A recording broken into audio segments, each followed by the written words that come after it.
유쾌한 남자들의 시시콜콜 토크쇼 김프로쇼 지금 시작하겠습니다. 저는 김프로입니다.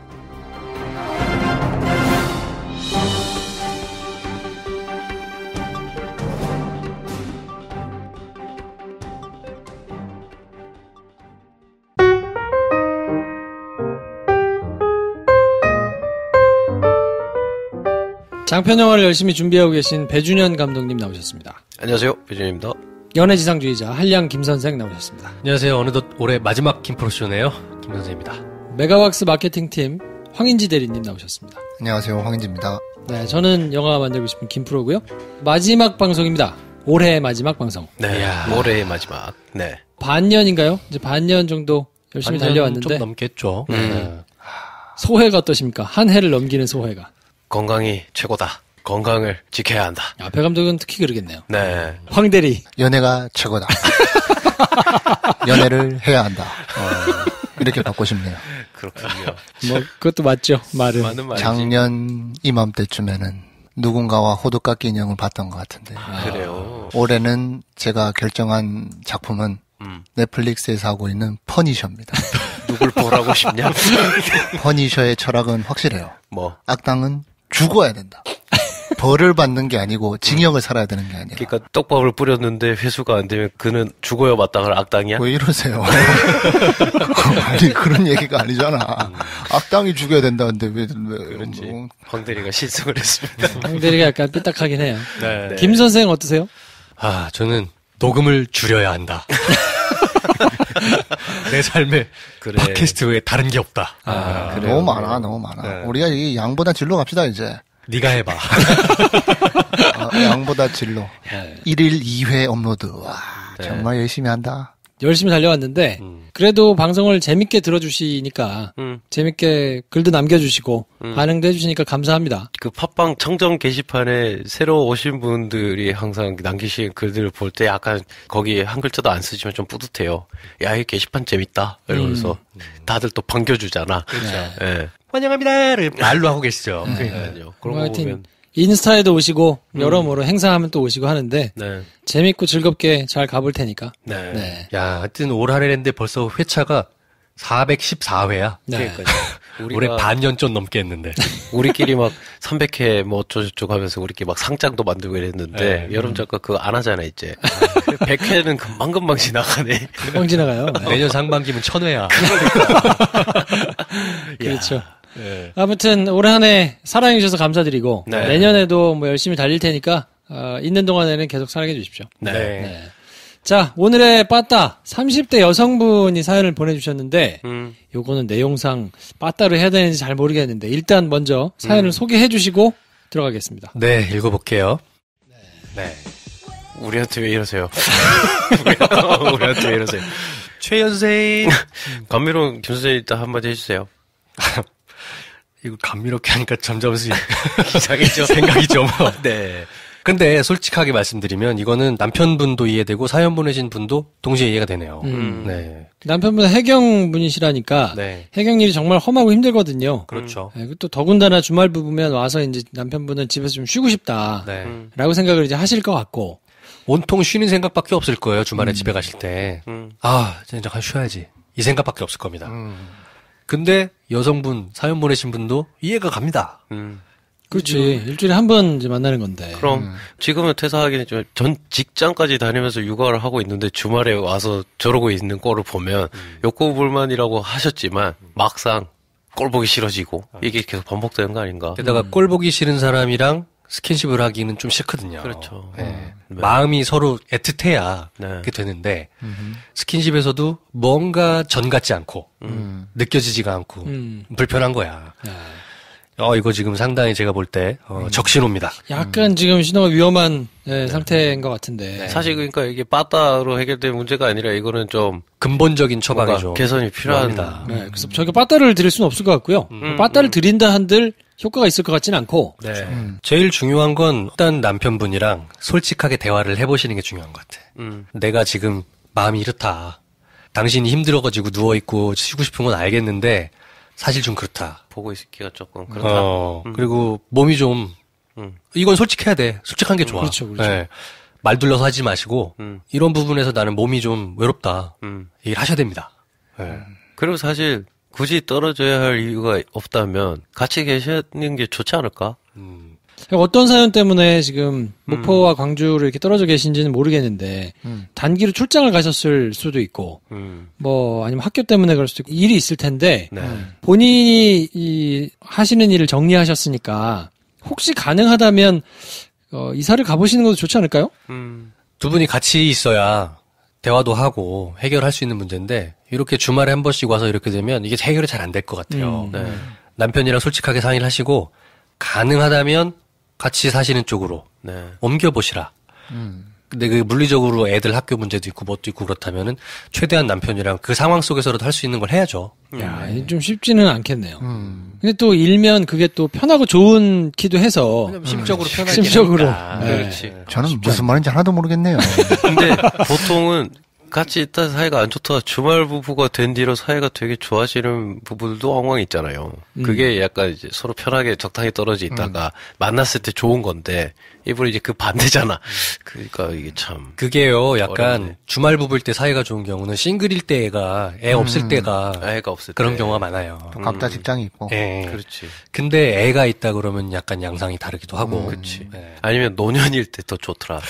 애들 다 키워놓고 그럼에도 약간 따로 있다가 주말만 되게 좋아지더라고요. 네. 근데 예전에 같이 계실 때는 시간 날 때마다 뭐 데이트도 하고 청소나 설거지도 도와주시고 뭐 이랬던 것 같은데 이게 없어진 거잖아요. 그렇지.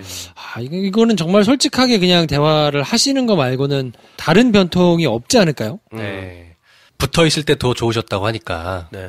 좀 힘들더라도 붙어 있는 게 남편이랑 아내가 서로 사이가 좋은 게 애들한테도 결국엔 더 좋습니다. 네. 지금 학교 더 좋은 거 다니고 뭐 영어 학원 다니고 이러는 게 중요한 게 아니에요. 네. 그리고 이걸 어떻게 말을 안 하고 잘 넘어간다 한들 네. 다시 또 발생할 문제거든요, 사실. 그럼요. 이건 얘기를 안 하고 지나가면 이게 해결이 되거나 지나가는 게 아니고 그냥 밀어놓는 게 되니까. 이 상태에서 잘못하면 진짜 깜빡 잘못하면 파탄 납니다. 네. 근데 이건 너무 남자들의 처방전이 아닐까 하는 생각이 드네요. 그럼. 저도 그렇게 얘기하거든요, 남한테. 연애할 때 안 좋은 일이 있으면 기분이 나쁘면 나한테 이야기해. 이거는 마치 네가 모르는 거 있으면 나한테 물어봐. 약간 이런 조언이 될 수도 있지 않을까. 세안을 보내신 분한테. 여자한테 보니까 제가 뭐 많이 만나보지는 않았습니다만 여자분들한테 야, 너 이렇게 이런 생각 있고 이런 불편함 있으면 얘기해 라는 조언이 그냥 말은 그렇게 전할 수 있는데 그분들한테는 되게 쉽지 않은 일인 것 같더라고요. 근데 사실 무슨 말인지는 알아요. 알아서 해줬으면 좋겠다. 근데 그렇지 않아서 좀 슬프고 그렇다. 그걸 공감을 해줘야 된다. 공감해줬으니까 얘기를 하라고 말하는 거야. 그렇지. 아유 참 그러시겠네요. 근데 얘기해야지.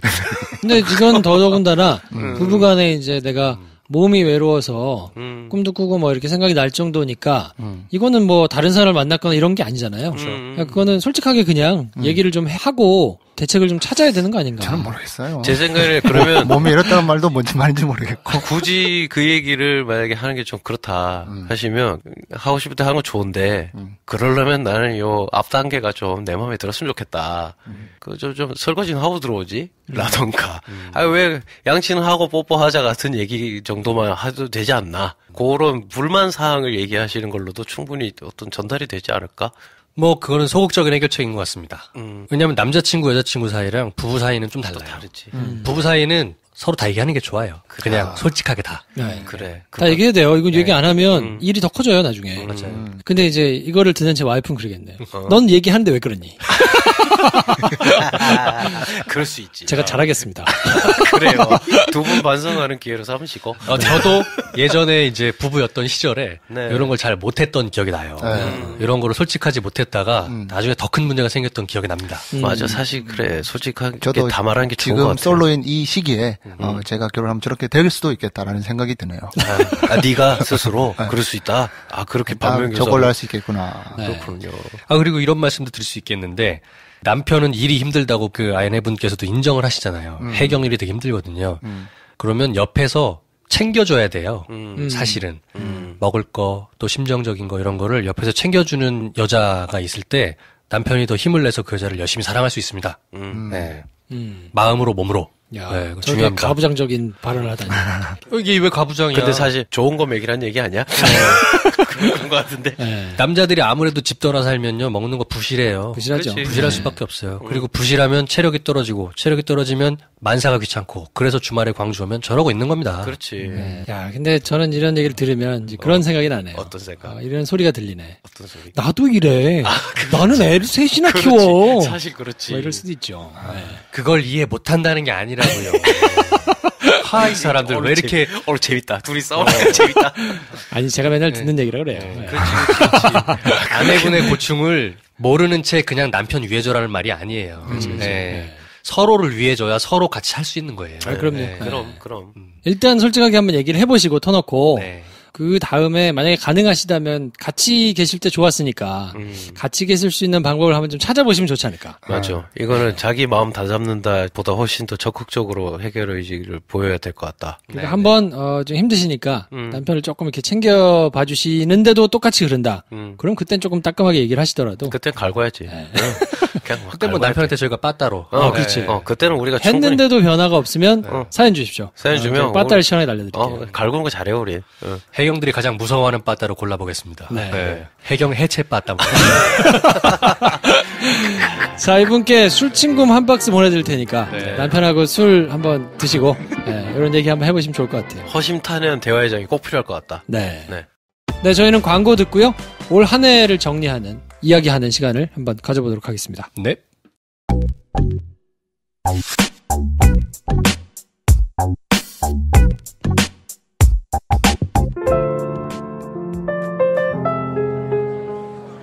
안녕하세요. 저쪽에서 제가 쭉 봤는데요. 혼자 오셨어요? 아니에요. 아니에요. 작업은요. 작업 거는 거 아니에요. 이거 한번 들어보시라고요. 이 김프로쇼라고 혼술할 때 들으면 아주 좋아요. 이게 친구들하고 오빠들이 막 옆에서 같이 있는 것 같다니까요. 저기요. 진짜라니까요. 아유. 혼술에는 김프로쇼 같이 들으실래요?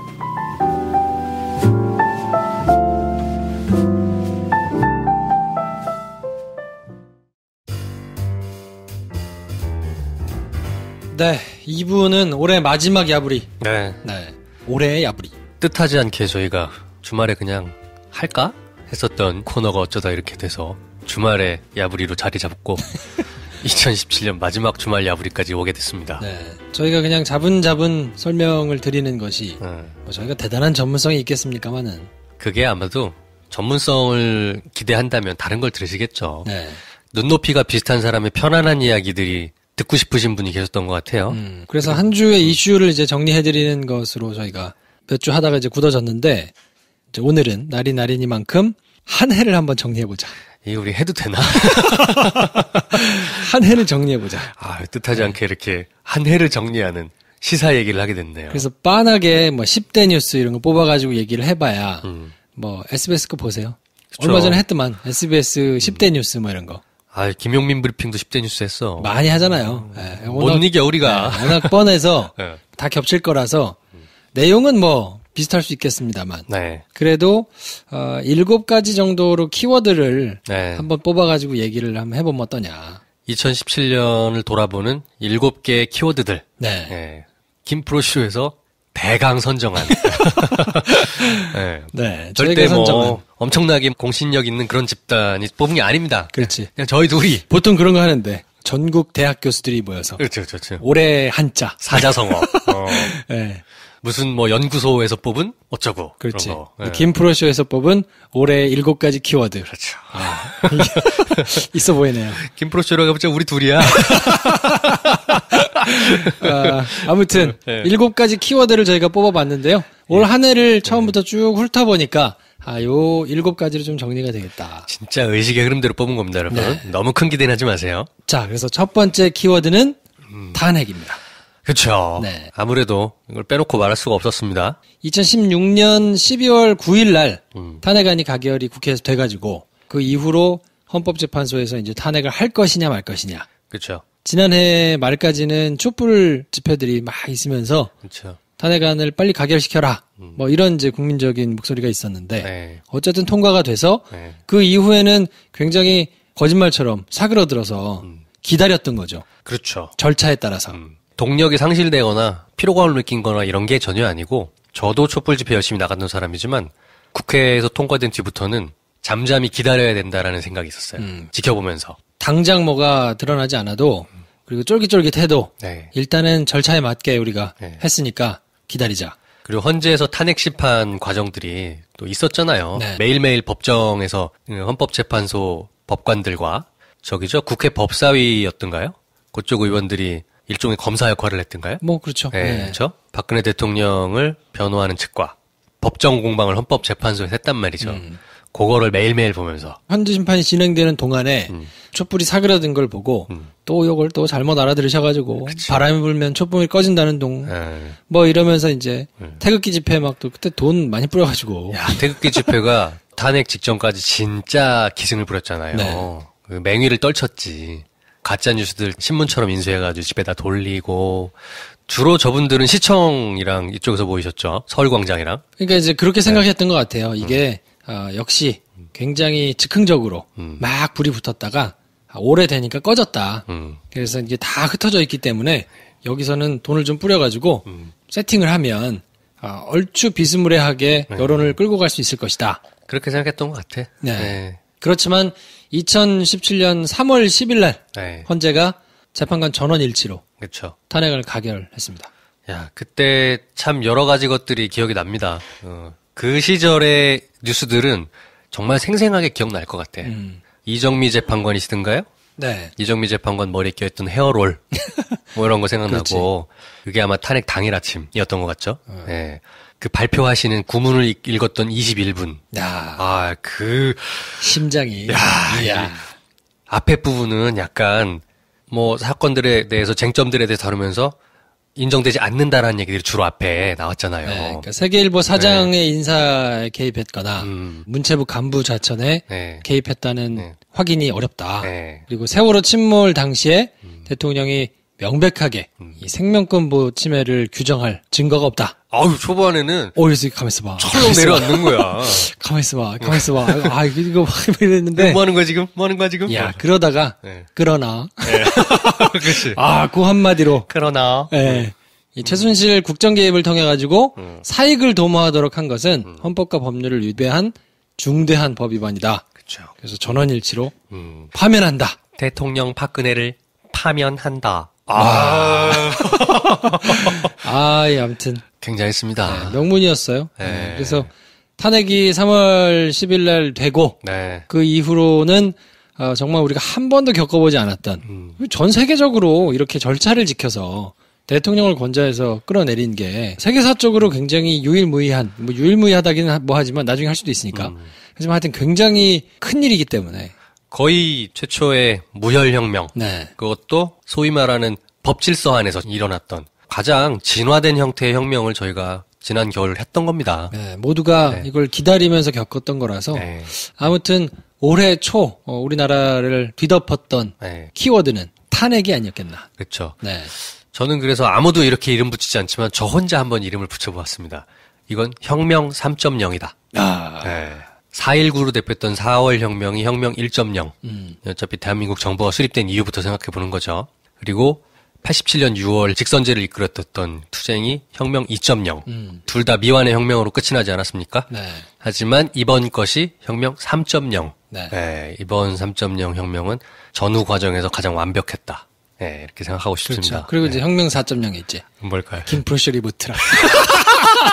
그치. 4월 달에. 야, 이 팟캐스트계 새로운 혁명. 그렇지. 그렇지. 우리 같이 시작해가지고 빨리 배지를 단 데가 있습니까? 없어.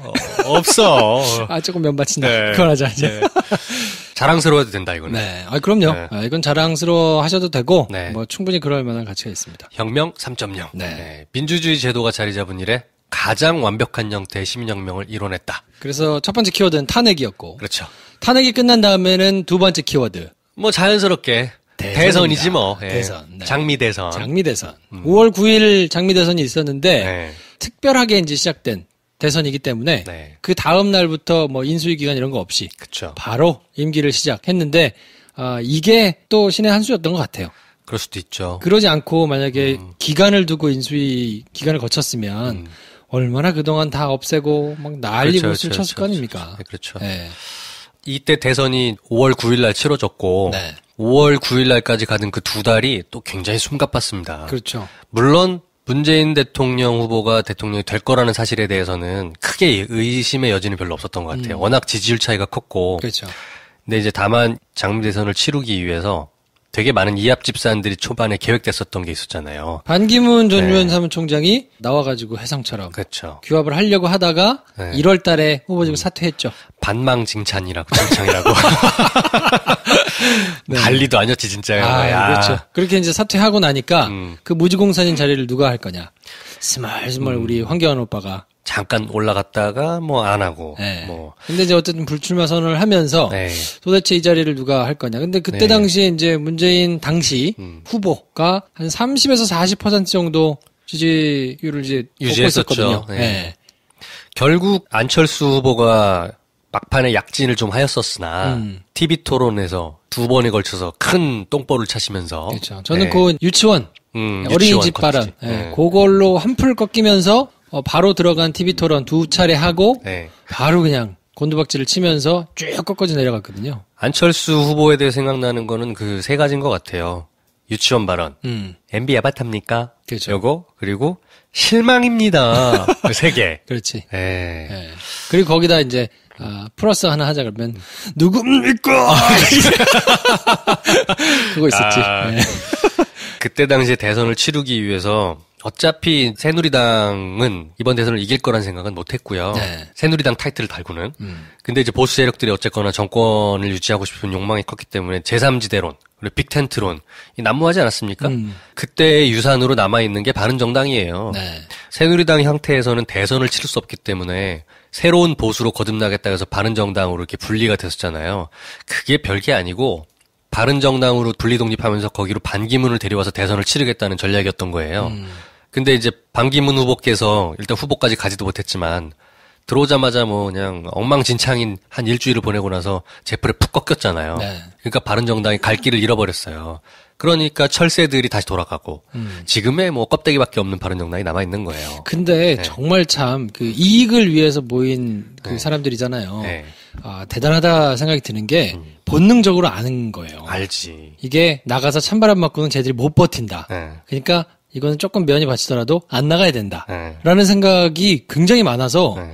상식적이면 이 지경을 만들어 놓은 정당이면 다 뛰쳐나와가지고 네. 막 할 것 같은데 생각보다 안 나가. 그렇죠. 그리고 가만히 있다가 네. 스멀스멀 다시 기어 들어가기도 하고 뭐 이렇게 새가 규합되면서 네. 그냥 쓱 눈치면서 가는 게 네. 야, 좀 대단하다 싶은 생각이 들더라고요. 그분들은 수십 년을 그렇게 산 사람들이기 때문에 그 본능입니다. 네.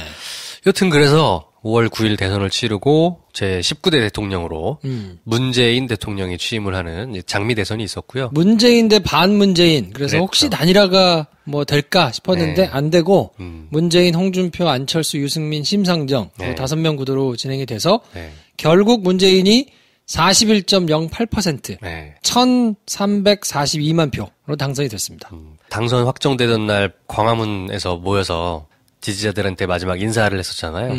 같이 경선을 치렀던 민주당 내 후보들이랑 같이 단상에 올라가가지고 함께 손을 들었던 장면. 전 또 이게 기억에 남더라고요. 네. 야, 저게 이제 당선하는 그 세러모니 치고는 참 신박하다. 멋있다. 그렇죠. 이런 생각을 했으면서 그 안희정 지사의 그 뽀뽀. 음주 뽀뽀. 음주 뽀뽀. 아유, 참. 여러 가지로 기억에 남는 대선이었습니다. 전 그래 참 좋은 게 앞으로는 대선이 계속 봄에 치러질 거잖아요. 이번 일로 인해서. 뭐 그렇죠. 예. 난 그게 참 좋은 것 같아. 그렇죠. 아, 추웠어.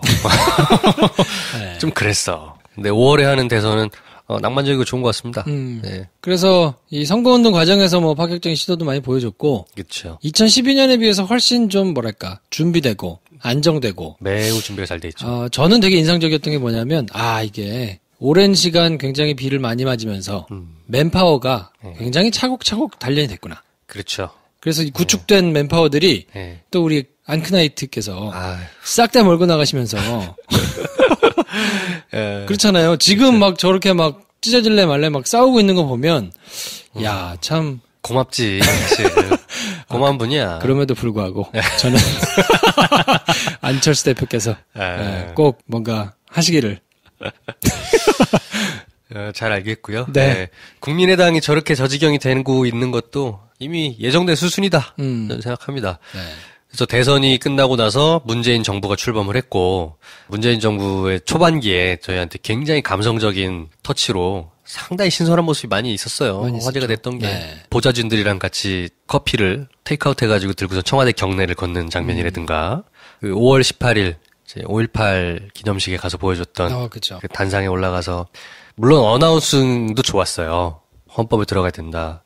임을 위한 행정 같이 보는 것도 좋았지만 5.18 당시 아버지를 잃었던 분을 이렇게 탁 가가지고 꼭 껴안아준 장면이라든가 뭐 이런 초반에는 우리가 이런 세상에 이런 대통령이 이런 매일매일이 약간 굉장히 감동적이었긴 했었습니다. 그게 단순히 뭐 기획돼가지고 이렇게 하세요. 그래서 그거를 했다 그러면 티가 날 텐데 티나죠. 네, 본인 자체가 굉장히 좀 정중하고 예의 바르고 또 인권 운동을 오래 하면서 이제 지내오신 분이라 몸에 밴 그런 것들이 이제 전달되는 거죠. 그렇죠. 아무튼 그래서 원래대로라면 12월 20일 날 실시가 됐어야 되는 대선이 5월 달에 진행이 되면서 올해 중반 정도까지는 이 대선이라는 키워드로 정리가 좀 되고 그렇죠. 그러면서 본격적으로 5월 달에 취임을 하고 난 다음에는 주요 키워드가 적폐청산이 아니었나. 아, 그렇죠. 네. 아마도 이 적폐청산이라는 키워드는 이 정권 내내 주요 키워드가 되지 않을까 싶어요. 그렇죠. 네. 싼 똥이 워낙 커가지고 너무 근데 많아. 재밌는 게 이 적폐청산이라는 단어를 뭐 이게 뭐 신조어는 아니니까 아니죠. 그 전부터 이제 뭐 사용되는 원래 있던 단어이긴 했는데 이걸 끄집어 올린 게 박근혜잖아요. 그치. 2014년 4월달에 국무회의에서 오랜 세월 사회 곳곳에 누적된 적폐를 개혁하겠습니다. 이렇게 이제 발표를 했거든요. 그러면서 이제 본격적으로 적폐라는 단어가 쓰였는데 본인이 선점한 단어로 결국 본인이 가셨어요. 아유, 참. 박근혜 전 대통령도 참 희대의 캐릭터야. 그러니까. 저런 캐릭터 찾기도 참 쉽지 않은 것 같아. 본인이 가장 큰 적폐였던 것이 이제 만천하에 드러났죠. 그럼요. 아주 정말 많은 상징성을 지니고 있는 인물인 것 같아요. 그러니까 제가 적폐청산을 이제 디테일하게 쪼개보면 저희가 지금 신문지상이나 방송에서 만나보고 있는 많은 일들이 있잖아요. 그런 하나하나의 이슈들보다는 저는 이렇게 해석하고 싶더라고요. 박근혜와 이명박으로 대표되는 어떤 한 두 세대에 대한 적폐를 청산하고 있는 과정이다. 라는 생각이 드는 거예요. 예를 들면 무슨 말이냐면 박근혜는 결국에는 박정희란 인물과 따로 떨어져 생각할 수가 없잖아요. 박정희 대통령과 박근혜 대통령 두 인물이 상징하는 바는 전 60, 70년대의 유신시대인 것 같아요. 그때 당시 한 20년에서 25년 정도를 지배해왔던 사회에 뿌리 박혀있던 깊은 적폐들. 요것들을 청산해가는 과정이다. 그런 생각이 들어요. 역사적으로도 그렇고 민주정부 10년 동안에 없어졌다고 생각했던 67년대 그 공안 정치들 이 지난 4년 동안 굉장히 많이 부활하지 않았습니까? 그리고 그때 당시 그때 그 인물들이 또 다시 국정의 중심부로 들어와서 활동을 했었고 대표적으로 김긴춘 같은 사람들이 그 시대에 아주 구닥다리 것으로 나 생각했지만 사실은 우리 사회에 깊이 박혀 있었던 안 좋은 유산들 이 박근혜란 인물로 대표되는 걸로 청산되어 가고 있는 과정이다. 라는 생각을 했고 또 하나는 이명박으로 대표되는 것들은 이제 내년부터 청산되어야 될 과정인데 5060 시대 소위 말하는 박정희 이후의 개발 그리고 재벌 정경유착 8, 90년대를 대표하는 그 시대 20년대의 적폐들 이 청산되어가는 과정이지 않나 생각이 들어요. 그거는 60, 70년대랑은 또 다르거든요. 60, 70년대는 굳이 말하면 이제 경제 발전과 함께 우리 사회의 어떤 굉장히 오래 있었던 병폐들이 구닥다리 방식으로 남아있다면 8, 90년대는 한 단계 진화된 방식이에요. 그래서 야매와 꼼수 요걸로 대표되는 적폐들이 굉장히 많아요. 특히 저 부분은 경제계나 돈이 돌아가는 쪽에 많습니다. 제가 느낄 땐. 저런 부분들이 내년부터는 청산되어갈 시점이 됐다. 우리가 지향해야 하는 바가 원칙과 혁신이라고 하면 정확하게 그것에 반대되는 개념인 거잖아요. 우리가 그렇죠. 짧은 시간 안에 고도 성장을 해서 좋기는 한데 그때 많이 우리가 취했던 방식이 원칙과 혁신이기보다는 뭐 요령과 꼼수 내지는 적폐로 대변되는 뭐 하여튼 그런 것들이 오랫동안 이제 쌓여 있었는데 그것이 만약에 지난 10년 동안 우리가 고생하긴 했는데 만약에 그 사람들이 다시 정권을 잡아서 이렇게 정말 대대적으로 똥을 싸지르는 걸 경험하지 않았다면 계속 발목을 잡았을 것 같거든요. 그렇죠. 더 깊이 안으로 들어갔을 거예요. 뿌리를 뽑기 힘들게. 근데 만약에 요 순서가 뒤집혔다 그러면 역사의 히스토리컬 리프는 필요 없지만 네. 만약에 박근혜가 먼저 대통령이 되고 그거를 이명박이 돼가지고 똥을 싸지르는 걸 치우면서 적당히 덮어가면서 네. 했다고 생각해 보세요. 아, 최악이지. 그러면 못 드러났을 거예요. 그렇죠, 그렇죠. 그냥 근데- 우리 사회의 일부가 됐을 거야, 그냥. 그렇지. 네. 근데 이게 오히려 거꾸로 되면서 굉장히 주도면밀하게 큰 자기의 경제적 이익을 위해서 뭔가 나라의 시스템을 이용해 먹던 사람들이 네. 그거보다 후진 사람들이 그 뒤를 이으면서 못 치워줬어, 똥을. 네. 그러니까 자기들 것 드러나면서 그 전 것까지 싹 다 도려내지게 되는 결과가 됐기 때문에 네. 결과적으로 놓고 보자면 어쨌든 똥을 치우는데 힘들긴 하지만 희망을 좀 품으면 좋다, 오히려. 그렇죠. 네. 60, 70년대는 지금 김프로랑 얘기를 하면서 생각난 건데 그 시대를 대표했던 시대적인 기조가 뭘까 생각했는데 폭압과 전체주의 같아요. 그렇죠. 굉장히 오래된 구시대적인 폭압적인 방식. 까라면 까라는 식. 그리고 인권 소중하지 않아. 전체적인 발전이 중요해. 그리고 한 나라의 특정한 사람이 리더를 잡고 전체주의로 독재로 이끌어갔던 그 두 가지 문화들. 이게 그 시절에 없어져야만 했던 안 좋은 유산인데도 불구하고 계속 우리 사회에 남아 있었잖아요. 그 부분을 걷어낼 수 있는 계기가 되었고, 그리고 8, 90년대는 방금 전에 얘기했지만 요령과 꼼수, 네. 정정당당하게 상식과 프로세스를 따라 맞춰 가는 게 아니라 야매, 그리고 뒤로 이렇게 해서 해먹었던 것들, 그 요령과 꼼수들로 대표됐던 것이 8, 90년대 같아요. 그렇게가 이제 우리 사회를 오랫동안 발목 잡고 있었던 안 좋은 전통들인데 그거를 청산할 수 있는 좋은 계기가 생겼다. 그렇죠. 네. 전체주의에서 패러다임이 네. DJ 노무현 정부를 거치면서 네. 넘어왔음에도 불구하고 그게 얼마나 값진 것인지를 사실 체감하지 못했던 거죠. 그랬죠. 우리가 네. 누리는 자유, 네. 많은 사람들의 피로 얻어낸 이 민주주의의 결과물이 네. 얼마나 값진 건지를 사실 잘 몰랐다가 지나간 패러다임이 다시 회귀해서 돌아오면서 체감하게 되고 네. 그래서 한 단계 우리 사회의 이 시민 의식이 조금 성숙하는 단계가 되지 않았나. 그렇죠. 민주주의란 것이 무엇인지 그리고 그것이 의미하는 바가 우리 삶에서 구체적으로 뭔지 그리고 그게 얼마나 소중한 것인지를 아주 그냥 이제 지난 11월, 12월에 추위에 길바닥에서 떨면서 몸으로 익힌 거죠. 네. 네. 그래서 아무튼 적폐청산이라는 단어는 이 문재인 정부 내내 네. 뭐 핵심 키워드로 이렇게 쭉 계속 이제 현재 진행형인데 그렇죠. 끝까지 잘 완수할 수 있도록 하여튼 좀 네. 지지하기도 하고 지켜봐야 될 것 같습니다. 그렇죠. 단순하게 MB 비자금 때려잡고 박근혜 최순실 돈 몰수하고 감옥에 25년 넣고 이게 문제가 아니에요. 그게 대표하는 바가 뭔지를 우리가 좀 역사적으로 지켜볼 필요가 있다. 네. 듭니다. 자, 그래서 이게 굉장히 물 흐르듯이 자연스러운데. 우리의 뭔가 하여튼 잘 네. 뽑았어. 그래서 적폐청산이 세 번째 네. 키워드였고 네. 네 번째 키워드는 세월호. 네네. 다시 올라온 세월호. 그렇죠. 2014년 4월 16일 날 바닷속으로 들어갔던 세월호가 네. 침몰 1073일 만에 3년 만에 됐거든요. 거의 만 3년 꽉 채워서 한 달 못 채운 3년 만에 올라왔습니다. 그렇죠. 완전히 돌아온 거는 4월 11일 날 인양이 완료가 됐는데 네. 뭐 이동안 굉장히 많았잖아요. 인양하는 데만 있어서도 뭐 인양 기술을 검토하고 업체를 선정하고 뭐 인양 그렇죠. 방식을 또 바꾸고 특조위 활동 연장되는 걸 또 거부하고 뭐 이러면서 이제 2016년 7월까지 인양을 하겠다라고 했다가 이 와중에 또 인양을 하지 말자는 둥. 너무 일이 많았죠. 네. 네. 그러다가 그 이후에 뭐 8월로 연기됐다, 11월로 연기됐다, 3월로 연기됐다 하여튼 막 굉장히 지난한 과정을 거쳐가지고 네. 7번의 시도 끝에 이 선수를 드는 거를 성공해서 결국은 하여튼 박근혜가 구속되고 난 다음에 올라왔죠. 탄핵과 구속 직후에 세월호 인양이 굉장히 속도를 높였던 걸로 기억이 납니다. 네. 그게 인양이 3월 25일 날 선수가 이렇게 물 위로 드러났고 완전 인양해서 목포항에 거치시켰던 게 4월 달이었던 것 같아요. 지금도 여전히 목포에 세월호는 거치되어 있습니다. 누워있는 채로. 그리고 뒤부터는 미수습자를 찾는데 6개월, 7개월 정도를 꼼꼼히 선내를 다 뒤집고 찾고 유골을 수습하고 이런 일들을 했던 거죠. 네. 2014년 4월 16일 날 배가 침몰이 됐는데 네. 이때까지 뭐 저희가 그때 그 사건들을 통해서 짚어드리고 있습니다만 네. 굉장히 어처구니 없는 일들이 계속 일어났거든요. 그렇죠. 네, 그러면서 이제 언론은 또 순치되고 탄압하고 뭐 이러면서 네.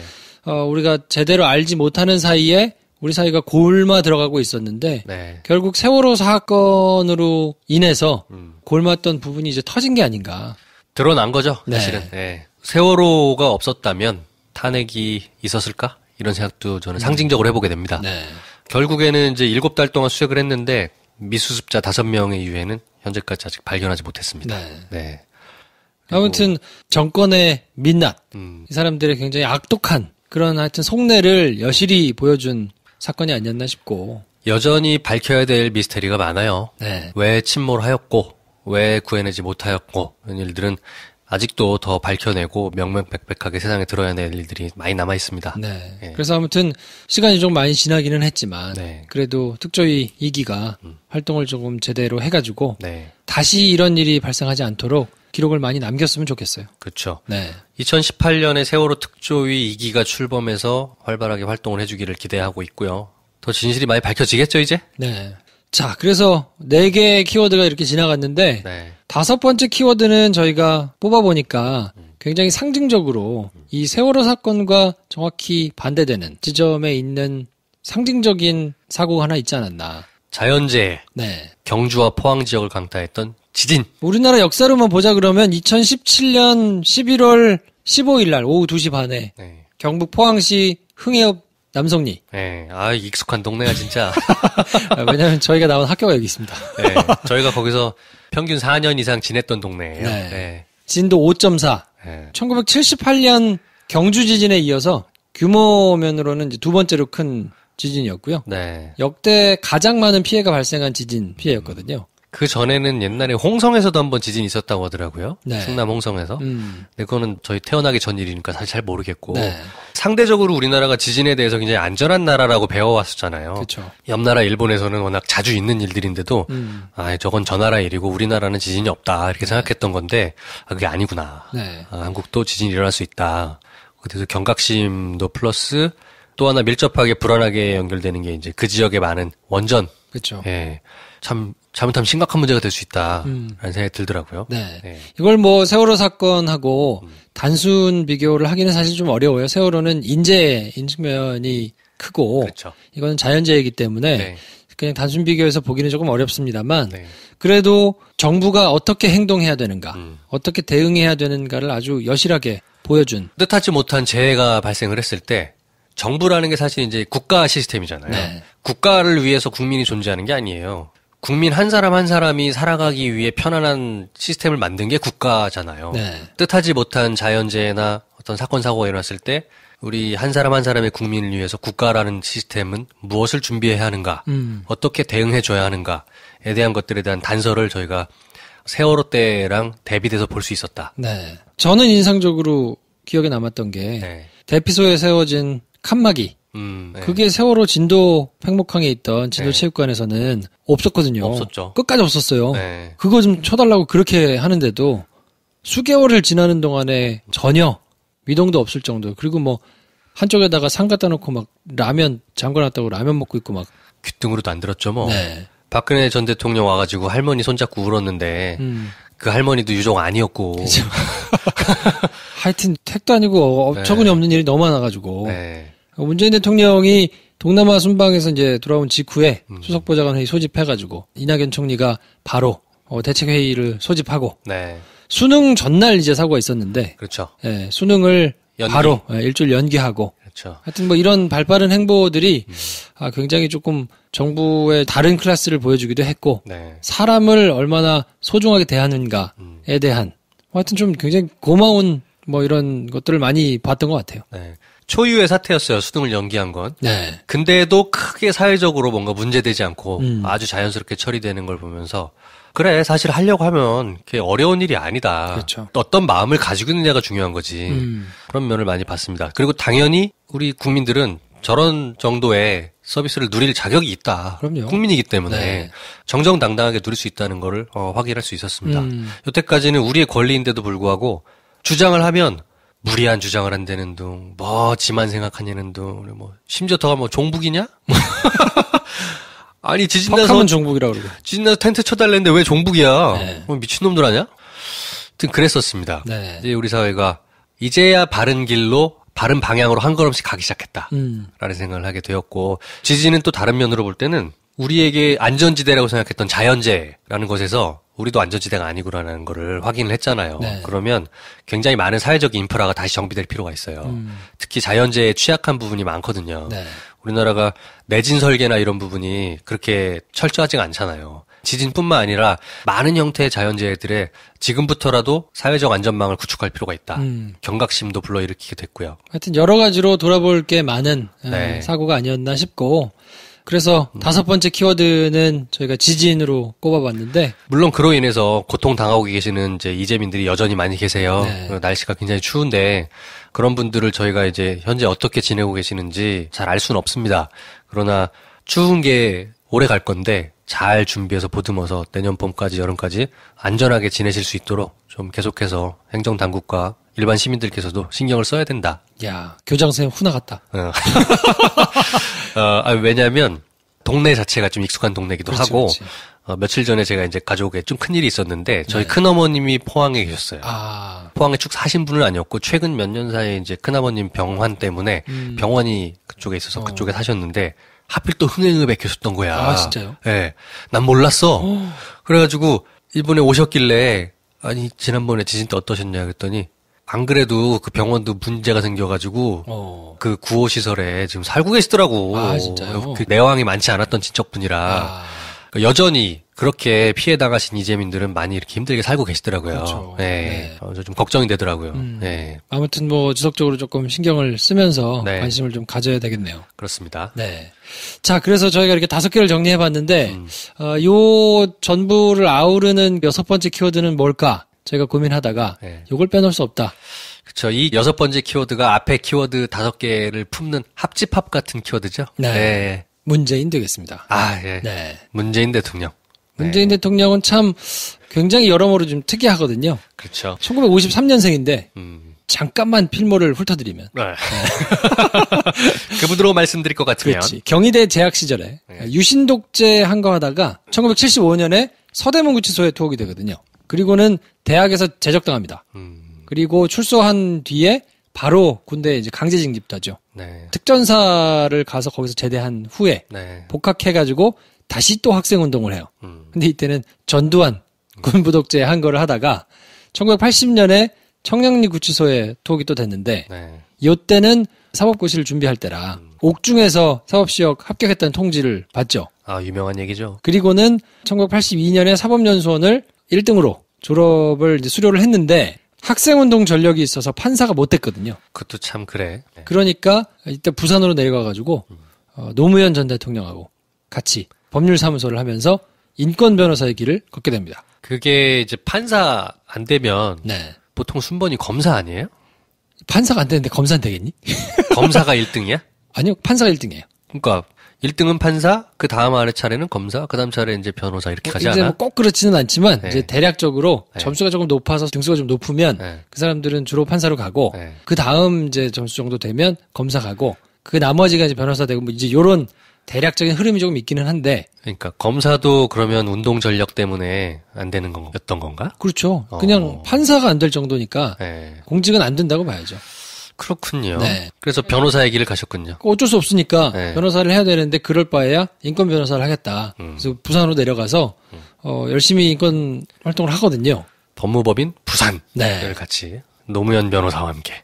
그러다가 어쨌든 노무현 전 대통령이 이제 대통령이 되면서 2003년에 참여정부 초대 민정수석이 되고 네. 2004년도에 이제 그만두고 히말라야로 트레킹을 갔는데 노무현 전 대통령이 탄핵안이 가결이 되면서 네. 급히 귀국합니다. 그때 탄핵 심판에서 변호사를 하시죠. 네, 변호인단의 간사를 이제 맡았었고 그리고는 2005년에 다시 청와대에 들어가서 시민사회 수석, 민정수석, 정무특보 그리고 마지막 비서실장. 대통령 비서실장까지. 네. 근데 어떻게 보면 다 했잖아.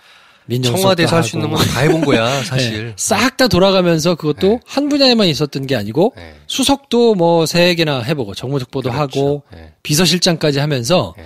사실 어떻게 보면 대통령이 되기 위한 학습을 선행학습을 굉장히 치밀하게 한 거라고 봐야죠. 뜻하지 않게 제대로 한 거지. 그렇죠. 네. 본인이 뭐 정치적 야심이 있었던 분이 전혀 아니기 때문에 네. 그냥 뜻하지 않게 한 거야. 이 일을 열심히 또 하는 분이라 네. 이 일을 열심히 하다가 치아가 다 빠져가지고 네. 임플란트 시술을 할 정도로 네. 일을 굉장히 열심히 했거든요. 지금 발음이 약간 세시는 게 그때 그 이빨이 다 무너져가지고. 그렇죠. 네.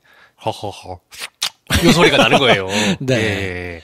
아무튼 그래서 굉장히 탄탄하게 연습이 잘 된 상태에서 대통령이 돼가지고 네. 인수위 과정도 거치지 않고 바로 국정을 운영해야 되는데 네. 뭐 물 흐르듯이 진짜로 자기 집에 간 거예요. 박근혜 대통령은 살던 사람이라 그냥 살던 집에 갔지만 이 사람이 일하던 곳에 다시 간 거거든. 전직 대통령 중에 청와대 내부 일을 그렇게 체계적으로 프로세스를 밟아서 경험했던 사람이 없어요. 그렇죠. 네. 네.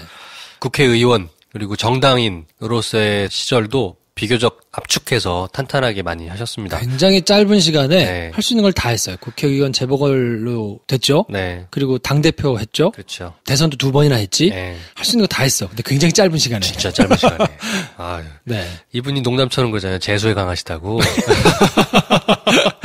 네. 네. 그리고 이제 대통령이 되고 나서 보여주는 행보가 네. 굉장히 품격 있고 절제돼 있고 사람을 귀하게 여길 줄 알고 네. 굉장히 야 이런 대통령을 우리가 갖다니 하는 생각이 들 정도로 개인 팬덤이 막 생길 정도로 지금 뭐 가장 인기 있는 굿즈 중에 하나가 이니 굿즈 아닙니까? 그렇죠. 네. 네. 엑소 굿즈 이상의 어떤 그런 인기를 가지고 있지 않나. 네. 문재인 대통령 시계 한번 얻어보려고. 그렇죠. 그렇게들 난리를 친다? 네. 네.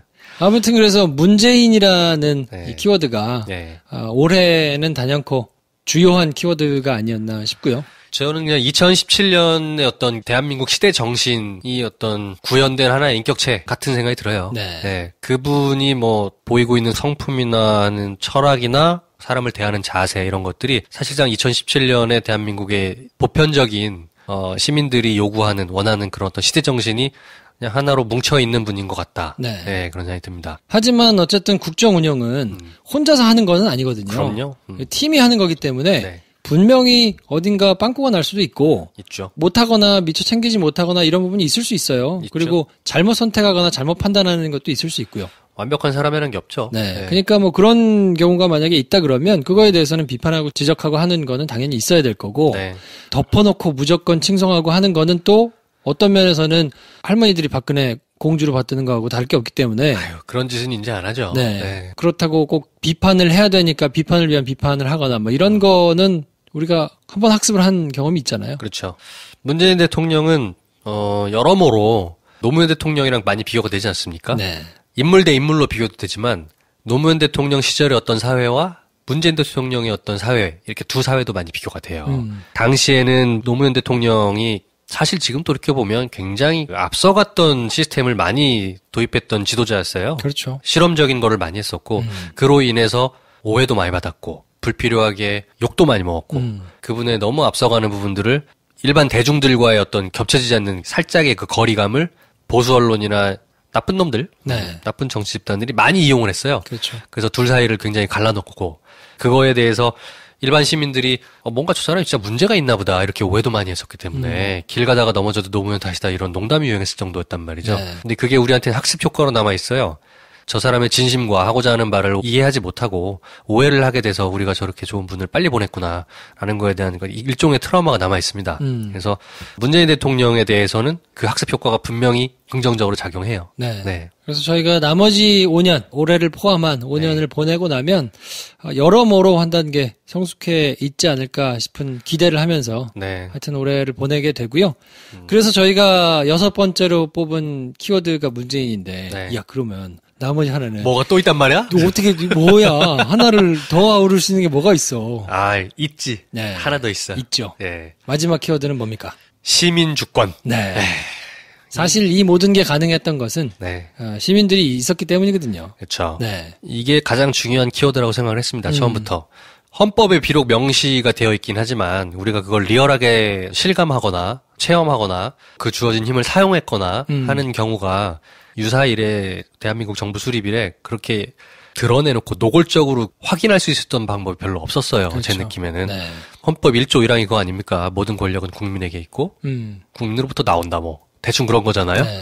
법에는 명시돼 있지만 그게 진짜로 그렇구나라고 실감한 적은 별로 없었던 것 같아요. 없었죠. 그런데 지난 겨울 그리고 올해는 진짜로 그렇구나 라는 거를 되게 많이 느꼈습니다. 네. 그래서 아까 김 선생님께서 혁명 3.0을 얘기해 주셨잖아요. 네. 그거를 받고 네. 제가 세계 4대 혁명을 한번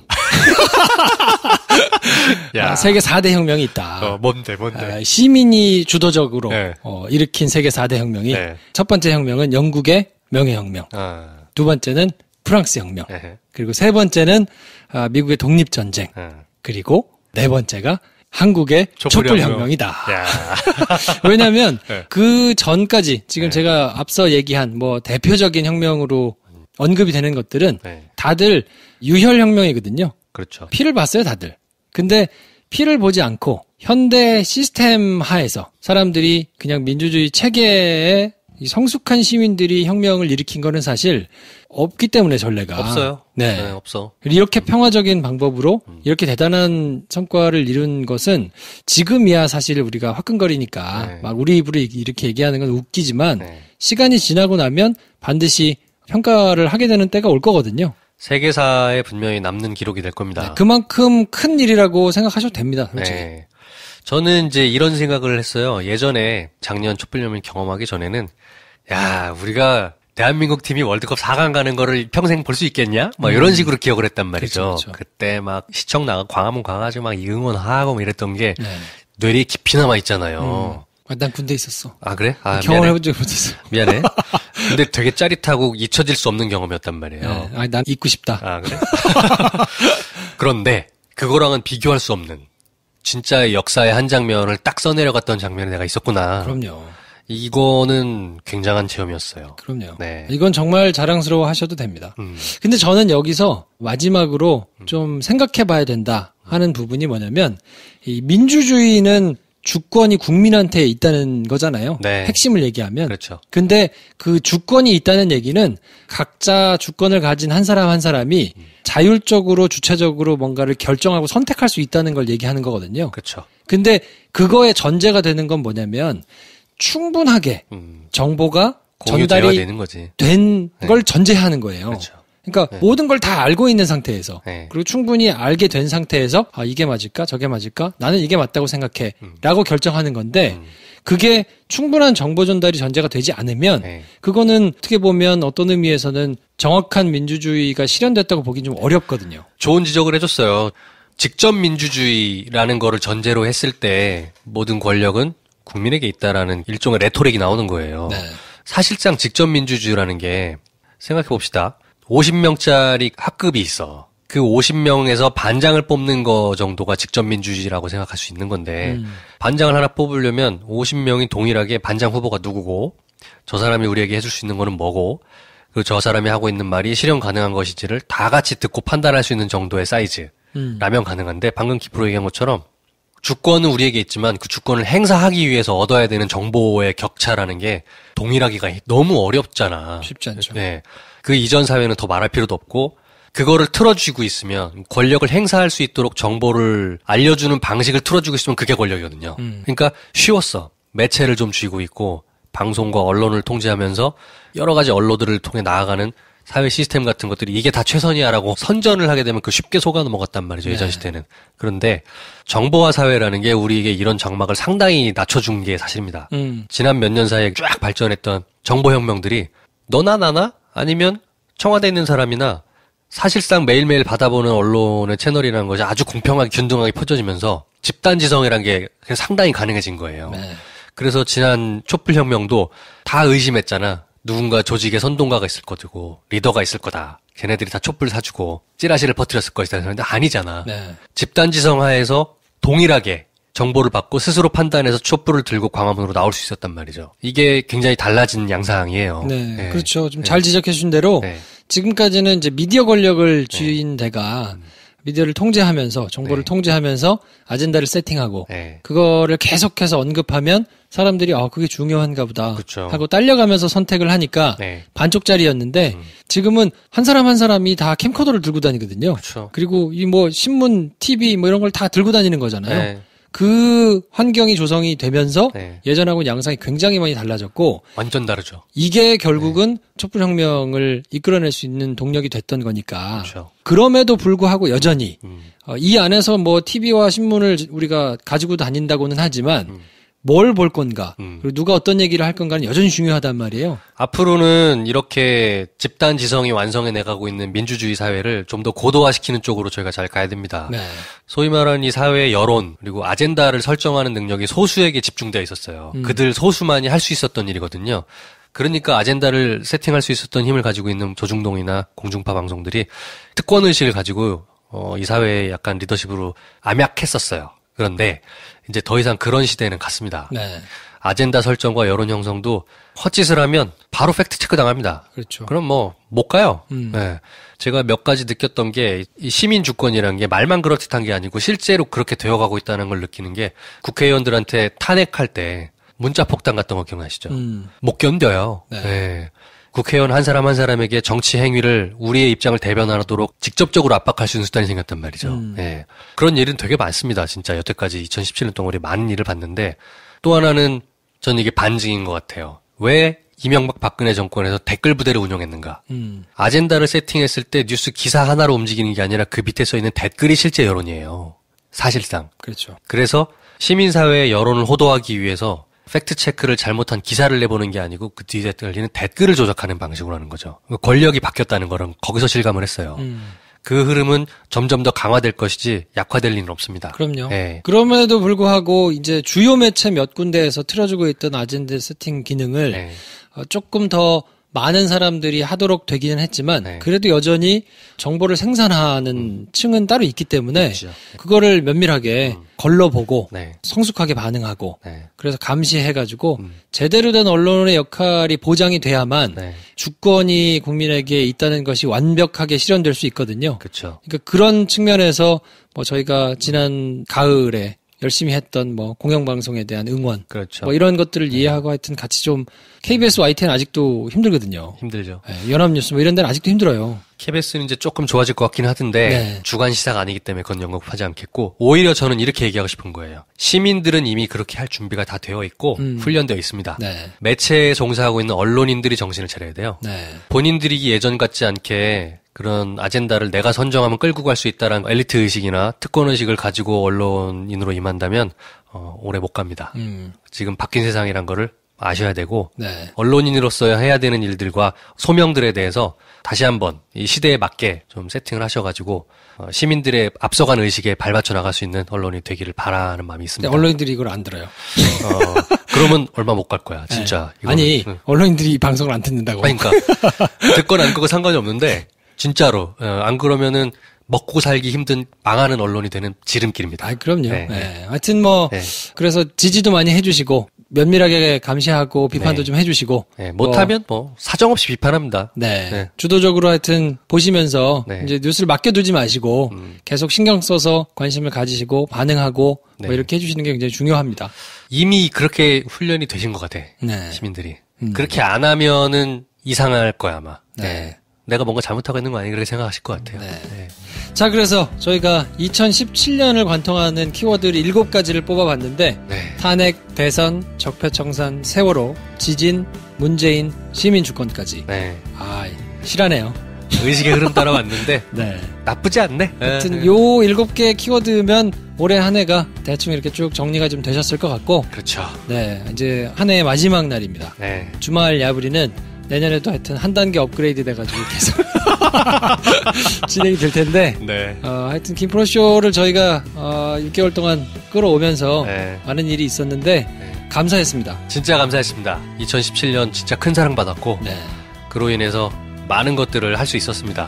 2018년에는 어떻게 잘하겠다라는 거를 막 떠들어대고 싶지만 저희가 또 몇 달 하면 또 생각이 바뀌어서 저희가 이걸 하겠습니다 했던 거를 저희 그만하고 딴 거 할게요. 이럴 가능성이 높은 사람들이라서 네. 정말 열심히 잘해보겠다는 말 외에는 너무 많이 싸지르지 말자는 생각이 가끔 들어요. 네, 뭐가 어떻게 될지는 모르겠는데 네. 분명한 건 유쾌하게 네. 충동적으로 하지만 품격 있게 그렇죠. 요 3가지를 지키면서 네. 하여튼 쇼를 재밌게 만들어 보도록 하겠습니다. 그렇습니다. 네. 자, 아무튼 주말에 야부리 사랑해 주셔서 감사드리고 네. 다음 주부터 계속 사랑해 주시고 끝없이 계속 사랑해주시고. 네, 오늘 마지막 날입니다. 정리 잘 하시고, 네. 내일은 다행히 쉬시네요. 아이, 좋겠다. 네. 한 주 더 저희랑 같이 쉬시면서 네. 새해를 맞아보도록 하겠습니다. 네, 여러분. 고생 많이 하셨습니다. 새해 복 많이 받으십시오. 새해 복 많이 받으세요.